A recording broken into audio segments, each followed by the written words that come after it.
स्वागत है आपका क्लिप न्यूज़ इंडिया में। आज का दिन बहुत ही दिलचस्प है। जैसे कि आप सबको पता है कि वेस्ट बंगाल, तमिलनाडु, पुडुचेरी, केरला और असम इन सबके रिजल्ट आ रहे हैं। अभी लगभग 3 बज चुका है और वेस्ट बंगाल में खेला हो चुका है। खेला हुआ है बीजेपी की तरफ से। जैसा कि आप हम अपने स्क्रीन पर देख सकते हैं कि वेस्ट बंगाल में इस समय मैंने इलेक्शन कमीशन ऑफ इंडिया का वेबसाइट खोल रखा है, क्योंकि अगर आप न्यूज़ चैनल देखेंगे तो वहाँ पर सायरन बज रहा है, ऐसा लग रहा है कि वॉर हो चल रही है। तो मैं आपको बहुत ही शांत तरीके से समझाने की कोशिश करता हूँ कि वेस्ट बंगाल में, तमिलनाडु में, पुडुचेरी में, केरला और असम में क्या हो रहा है। सबसे पहले देखते हैं कि वेस्ट बंगाल में क्या हो रहा है। वेस्ट बंगाल अगर हम डिटेल में जाएंगे तो इस समय बीजेपी 193 सीट पर लीड कर रही है।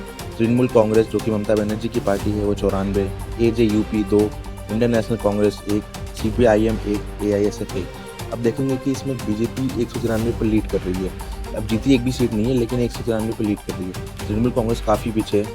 हो सकता है कि ये जो आपको सामने ट्रेंड्स दिख रहे हैं ये नतीजे में बदल जाए, लेकिन एक महत्वपूर्ण बात यह है कि टीएमसी इस समय काफ़ी पीछे नजर आ रही है। आइए सबसे हॉट सीट देख लेते हैं भवानीपुर का, जहाँ से ममता बनर्जी लड़ रही है। भवानीपुर से ममता बनर्जी लगभग 7,184 वोट से लीड कर रही है। ऐसा लग रहा है कि ये सीट ही कंफर्टेबली जीत जाएंगी। हालांकि ये 12वां राउंड ही चल रहा है, टोटल पूरे 20 राउंड है। देखते हैं आगे क्या होता है। आइए देखने की कोशिश करते हैं कि बाकी सीट पर और बाकी राज्यों में क्या हो रहा है। तो आपने जैसे वेस्ट बंगाल में देख लिया, अभी तक लगभग 193 सीट बीजेपी लीड कर रही है। ऐसा लग रहा है कि बंगाल में पहली बार बीजेपी अपनी सरकार बना लेगी। और आप CPIM का देखिए तो CPIM को सिर्फ एक ही सीट मिल रहा है। इसका मतलब ये हो रहा है कि पूरे इंडिया में पहली बार ऐसा होगा जहाँ पे लेफ्ट की एक भी गवर्नमेंट नहीं होगी। अगर आप केरला में भी देखेंगे तो लेफ्ट अलायंस हार रही है और UDF alliance led by Indian National Congress जीत रही है। पुडुचेरी में भी बीजेपी अलायंस ही जीत रही है। असम में तो किसी को कोई डाउट था ही नहीं पहले से भी। अगर आप ओपिनियन एग्जिट पोल भी देखेंगे तो वहाँ पे भी साफ साफ नज़र आ रहा था कि असम में बीजेपी कंफर्टेबली जीत जाएगी। सबसे खतरनाक चौंकाने वाला रिजल्ट आ रहा है तमिलनाडु का। तमिलनाडु में एक्टर विजय यानी थालापति विजय पहली बार चुनाव लड़ रहे हैं और पहली ही बार उन्होंने ऑलमोस्ट मेजॉरिटी के करीब है। TVK 106, अगर आप इसको डिटेल में देखेंगे तो TVK 106 सीट पर लीड कर रहा है। DMK 56, ADMK 53, यानी जो पार्टी सत्ता में थी, कांग्रेस और अलायंस में थी DMK, वो ट्रेल कर रही है काफ़ी बड़े मार्जिन से।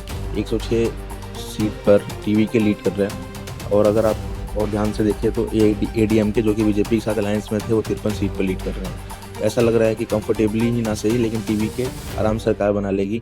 हो सकता है कि तमिलनाडु में थालापति विजय अब नए CM बनते हुए नजर आएंगे आपको। और चीज़ों को ध्यान से समझे तो हमें असम में पहले से ही लग रहा था कि बीजेपी ही जीतेगी, क्योंकि INC का कोई जनाधार ग्राउंड पे भी नज़र नहीं आ रहा था। केरला में लेफ्ट हार रही है और आपको मैंने इसमें पहले भी बताया कि पूरे इंडिया में लेफ्ट की अब कहीं पर भी सरकार नहीं रह जाएगी। पुडुचेरी छोटी सी कॉन्स्टिट्यूंसी जहाँ पे से 30 कॉन्स्टिट्यूंसीज है, वहाँ पे AINRC 7-9 पे लीड कर रही थी और 9 की 9 जीत गई। बीजेपी 2 जीत गई और 1 पे लीड कर रही है। वहाँ पे कंफर्टेबली बीजेपी अलायंस में है AINRC के साथ, वो सरकार बना लेगी। तमिलनाडु का मैंने आपको बता ही दिया।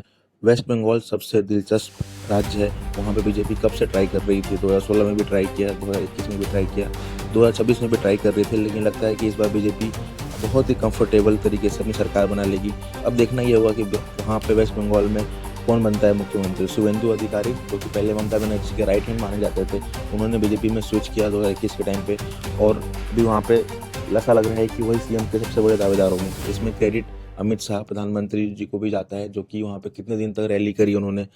और देखते हैं, लेकिन TMC की तरफ से ममता बनर्जी ने भी कुछ पहले एक वीडियो जारी करके उन्होंने कहा कि अभी सिर्फ 3-4 राउंड की ही गिनती हुई है, तो अभी भी TMC के वर्कर्स को हार नहीं माननी है। अभी जब तक पूरे राउंड कंप्लीट नहीं हो जाते तब तक सारे वर्कर्स को देखना है कि EVM मशीन के साथ कोई छेड़खानी ना हो, पोलिंग बूथ में वो बैठे रहें।